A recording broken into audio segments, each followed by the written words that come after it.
Hey, what is up guys, GuitarRock here, welcome back to another FWTR video. And today we'll be checking out the 27th September patch notes and have a look at all the new contents that they'll be adding in the game. So it's kind of a unique patch note. Usually they do this on Thursday, at least in my time zone, but it's Wednesday today and it's earlier by one day, so that's kind of unique. So yeah, let's have a look at all the new things that they are adding in the game tomorrow, and I'm quite excited for it. We'll have a look at the first thing, a new area, Moonlight Island. A new area, Moonlight Island, has been added to the CR continent. Alright, it consists of 6 normal dungeons, 2 boss dungeons, and 2 scenario dungeons. So 2 boss dungeons, that's pretty cool, but I believe we are only getting 1 hero. You must recruit Sugun from Snowfield in order to enter Moonlight Island. Alright, so guys, if you have not yet obtained Sugun, make sure to farm Sugun. You can check out my YouTube channel for how to SS guide, you know, how to get the SS stages for the Sugun stage. If you are new, take it slow, you know, don't rush, try your best, just level up, get equipments first and prioritize accordingly. Alright, so there's no rush there, but if you have been playing for quite some time and you have been slacking a little bit, it's time for you to obtain Sugun. Make sure to, yeah, just spam the energy potions and recruit him already. So you can recruit a new hero through scenario dungeons at Moonlight Island. Moonlight Ferry, you are getting Waryoung. Alright, it's like Hongyom, but it's now Waryoung. Hongyom, Waryoung. Why do all their names sound so similar? It's going to be very confusing. New terrain tile at Moonlight Ferry. What is this cube thing? Only those heroes or monsters with water terrain advantage can move around deep sea water terrains. You'll take damage at the beginning of every turn if you stand on a deep sea water terrain. Alright, so only if you have water terrain advantage, you can move around deep sea water terrains. So you'll take damage at the beginning of every turn if you stand on a deep sea water terrain. So that refers to everyone, whether you are able to water walk or not, you will still get the damage, I believe. So interesting. Alright, so new hero, Azure Dragon Waryoung. There she is. Pretty nice looking. I like her art. Water type, but the surrounding flames, the surrounding blue things on her left and right arms looks like some blue flames instead of water. Alright, let's have a look. So she's an area attack type paper. So imagine that she's a Hongyom, but she's a paper type. So if you have Hongyom and you have all her sets except for her exclusive sets, you can probably transfer to this character right here, this hero right here, if you plan to use her instead. So let's have a look at the skills. So first skill, water drop of protection. Explodes water drops with divine powers to attack all enemies within range at with a chance of casting a shield that reduces enemy skill damage once for all allies within the range. That's a very cool skill, like depending on how it actually protects your allies and depending on how much the percentage is, but it seems pretty solid. You can actually attack enemies and protect allies at the same time. Second skill, Call of the Water Dragon. Calls upon the Water Dragon to attack. If the enemy standing on water, increases final skill power. Okay. If Waryoung is standing on water, switches place with the targeted enemy. That sounds cool. I guess that's similar to Persona's skill, second skill, but I'm not sure how practical is that, because if you are using her in Battle of Honor, you might not be able to have that positioning advantage most of the time if you use this skill. So Usually when I look at skills like this is my opinion only, alright, you can take it with a grain of salt. When I look at skills like this, I tend to believe that the hero, these kind of heroes are less effective in defense, especially in Battle of Honor defense. You can use them on offense, no problem, but once you put them on defense, the AI might usually alternates between third and second skill and will put her out of position, and that might be bad depending on what your setups are. So do keep that in mind if you plan to use her in Battle of Honor garrison, in your defending garrison team. Third skill, Water Spout. Alright, pretty cool. That's similar to Hongyom's skill range. Rise of the Water Dragon attacks all enemies within its range and changes all tiles within the attack range into water. With a chance of inflicting confusion on all enemies for turns. Also allows all allies within range to walk on water for a certain number of turns. That's pretty cool. It allows your allies who is close to her to be able to walk on water terrain. That's awesome. Alright, let's have a look at the passive.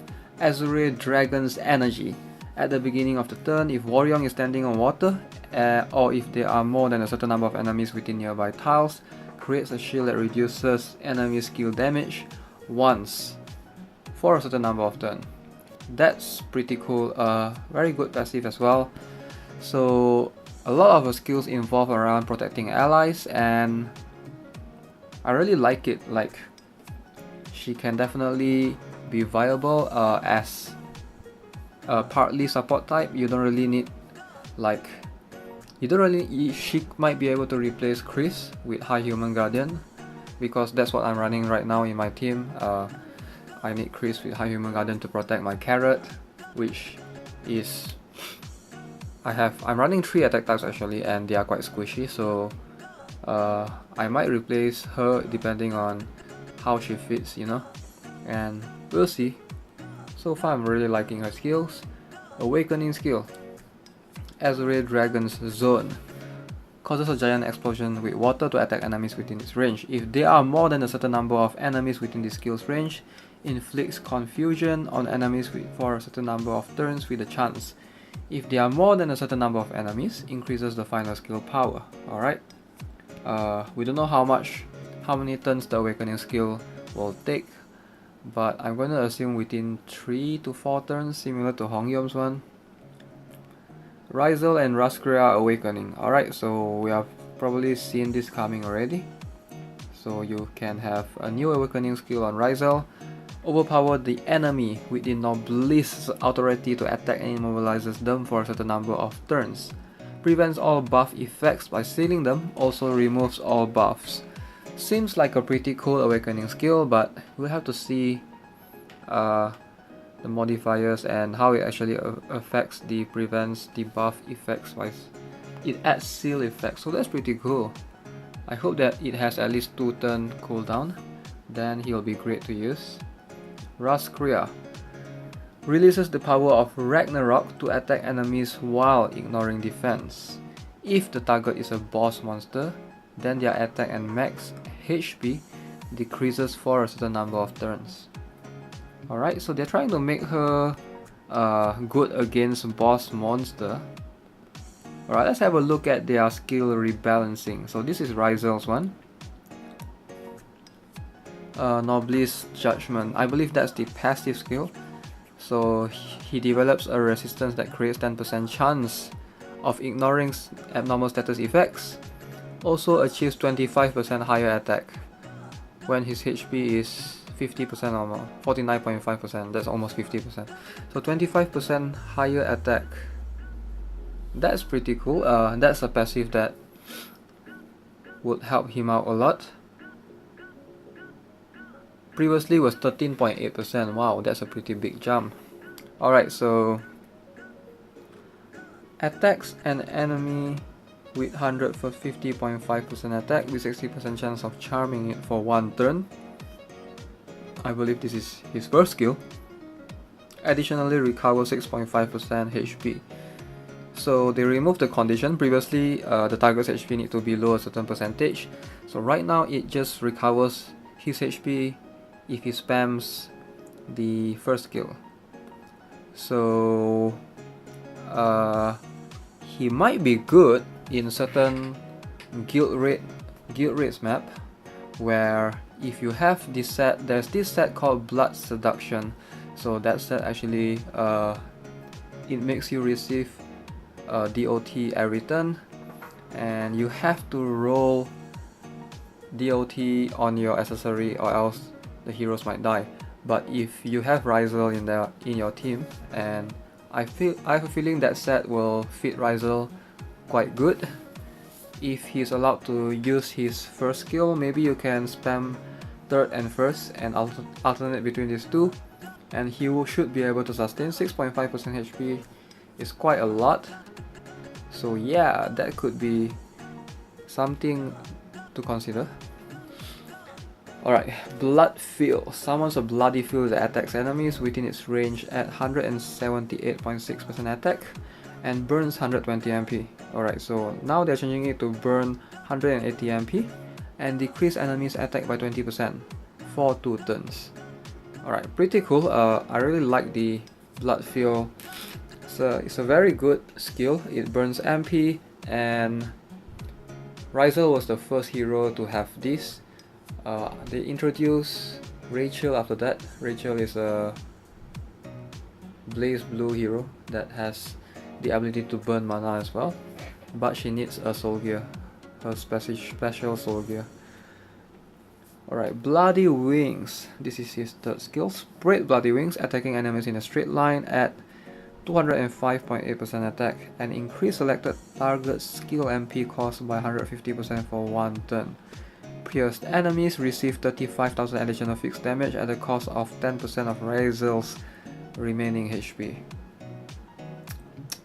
Alright. So yeah, that's a bummer. So that means that it's going to be quite hard. He will always have that 10% taken away from him every time he uses his third skill. But depending on how good his stats are, I might consider switching him for Carrot, but we'll see. Alright, let's have a look at Raskreia's one.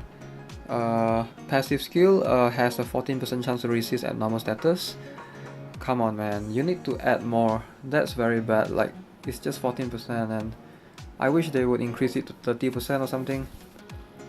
Alright, so first skill. Swings the soul weapon Ragnarok, inflicting damage at 133% attack. Increase its defense by 1200 for 1 turn. If the target enemy is a boss monster, its defense is decreased by 2500 for 1 turn. Alright, that's good against boss. Second skill, 145% attack, causes 41% continuous damage for 2 turns. If the target enemy is a boss monster, 1 buff will be removed. Creates a bloody field that inflicts 178.6% damage on enemies in its range. If targets have 50% or more HP, they will be weakened and take 20% more damage for 2 turns. Achieves 28% higher final power if targets have less than 50% HP. If the target enemy is a boss monster, incoming critical damage will be increased by 10% for 2 turns. You know what? Her skill sucks. It still sucks. I feel sad that they just leave her in the dust like that. Like, everyone else is receiving so much buffs, especially Sarah. I'm guessing that they are trying to buff Sarah so that more people will purchase her, but since Raskreia is kind of a free hero, you can sort of farm her and things like that, so they don't really bother her too much. But that's kind of bad. Like, she's only good in fighting boss monsters. It makes her an extremely niche hero, and niche hero like her usually dies off very fast. She's not versatile enough to be used in Battle of Honor. She's good in guild raid maybe, because there's a lot of boss monster related stuff. She would be good in Tower of Dawn for sure, but she's gonna be lacking everywhere else. So that's really depressing and sad to see. Alright, let's have a look at the soul gear rebalance before we judge further. So, blood feel, increase. Valkyrie soul gear. Alright, so before change, oh, the great sword, they are changing one of it. It increased skill damage by 12.5% and reduction by 10%. Attack reduction by 10%. So after the change, they are making it increase skill damage by 12.5% and additionally increase damage reduction by 8.5%. Is that enough? Damage reduction, attack reduction. Yeah, that looks like enough. Unless I'm misinterpreting it. Why is one attack reduction and the other one is damage reduction? That's so confusing. Alright, so the bloody soul gear, increase range by 1, skill damage by 14.2%. So instead of a fixed damage, they are changing it to increase range by 1. So he will have 5 range. That's pretty cool. That's cool, man. Like if you have this, it's gonna make him pretty OP to use him in Battle of Honor especially. Alright, Raskreia Blood Tornado. Increase skill damage by 17.6% as opposed to 7.5%. And the number of debuff removed by 1, alright? So the Bloody Soul Gear, the Blood Tornado, they increase skill damage by 27.6%. They are 27.6. They are changing that to 12.5% and critical damage by 7%. So that's unique. All right. So the wings increase attack by 2% per enemy in the skill range. They're changing it to 3%. All right, pretty cool. Why do they always make the Bloody Soul Gear so much stronger than the regular Soul Gear? I mean, I guess it makes sense because you need to pay, but it's just like most of these heroes seems rather, I wouldn't go to the point and say that it's useless, but it's just that it's not that what's the word? It's not that amazing to use compared to the other heroes that we have currently. Lost Island, Raizel Island. Alright. So they are opening it. Dark Fortress free season. Guild shop improvements. So gene fragments of Soul Gear Valkyrie and Parsifal will be sold in 10. So as opposed to 1, we can get it in 10s now. Difficulties of Dark Fortress dungeons will be adjusted. They are changing Tuesday and Sunday. Alright. So 2 new stories about Moonlight Island. 3 new stories about Waryoung. And other contents. The number of gene fragments obtainable from World Conquest dungeons will be adjusted. Number of gene fragments from boss dungeons will be increased from 3 to 4. Whoa! Good job, Nexon, good job. So 8 during double gene fragment event. Now that's awesome. That will help out a lot in farming the gene fragments needed to max out the awakening skills.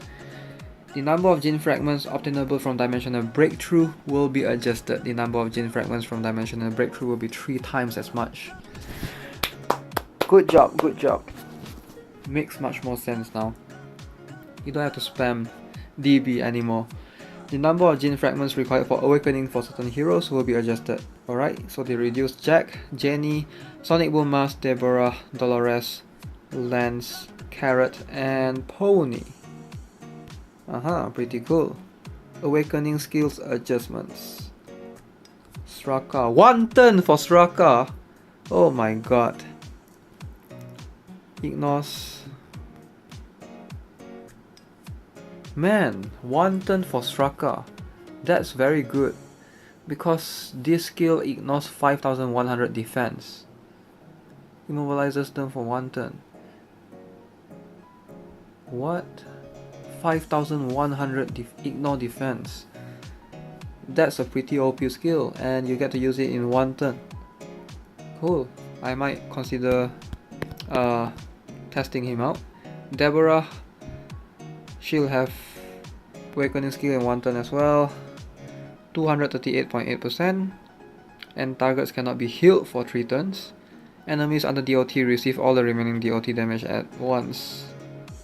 Oh, wow, that's pretty good.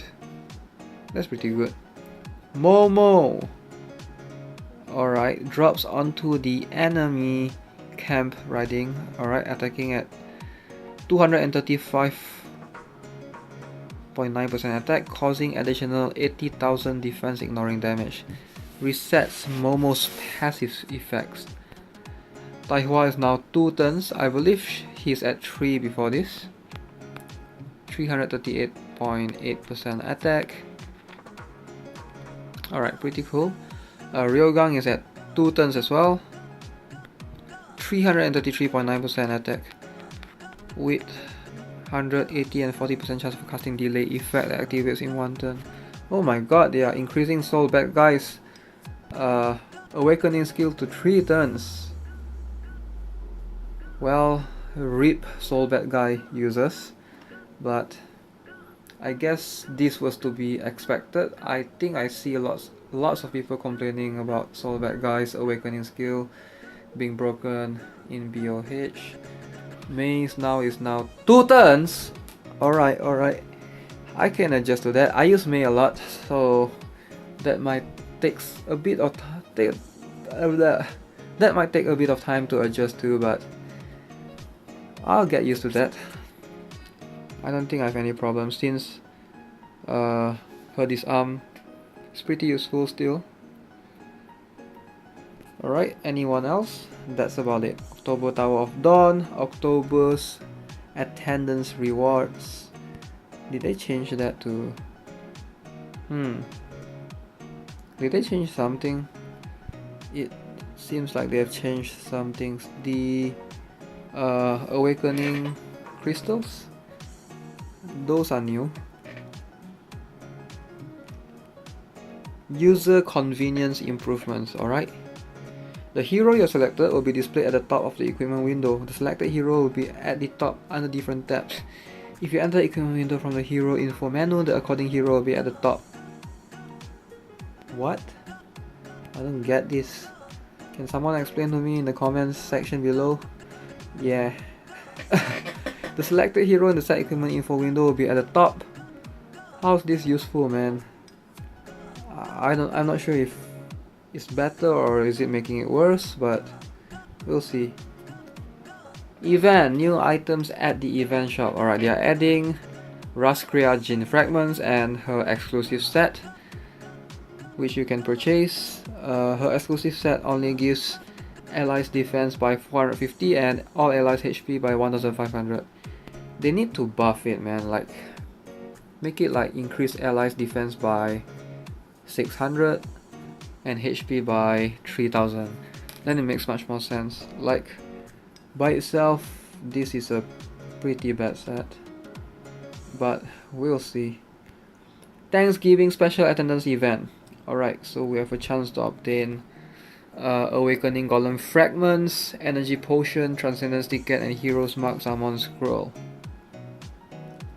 Hero Awakening bonus event. Alright, we have Awakening Raizel and Raskreia. You'll get 200 perfect gene fragments. If you max level them, you'll get 400 crystals. And if you do it both of them, then you'll get the Awakening ticket as well. Noblesse Raizel package, which you can get with cash if you are rich enough. You'll get his exclusive set, which decrease all enemies attack by 1000 within 3 tile range, and increase wearer's attack by 40% for 3 turns, and decrease incoming damage by 15% for 2 turns. Nothing special there. Alright, and then you have Raskreia and her Bloody Soul gear and Waryoung package. Alright, let's have a look at her set.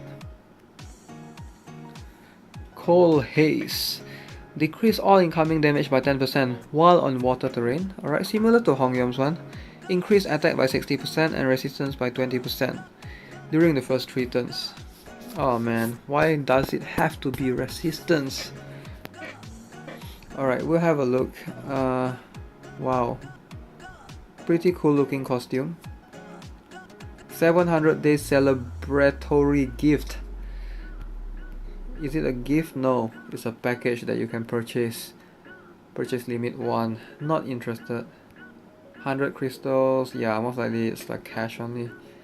Lord costume, hero costume. Alright, they are adding this the Yeran High School Raizel, which gives hero attack 285 and hero MP recovery by 3. So yeah, you guys should obtain this one. Try to get this one. I believe it will cost 1200 crystals, and you can buy Raskreia's costume as well, which looks like that. October birthday hero. We have Lance, Dolores. Cool. And who else? That's about it. And a couple of error and bug fixes. Maximum sense of nightmares 30,000 has been added. Alright. Heroes mark visual error has been fixed. And critical damage increase buff icon being displayed without the erosion buff when using Dark Spear erosion has been fixed. Alright, pretty cool. Alright guys, that's it for the video. Sorry for the long video guys. The patch note is pretty long itself, so yeah, you get the idea. But yeah, let me know which of the contents are you guys excited of the most, and as usual, feel free to leave any thoughts in the comment section below and I'll be sure to check them out. Alright guys, stay tuned in the channel for more FWTR content, and I'm signing out for now. Have a nice day. Goodbye.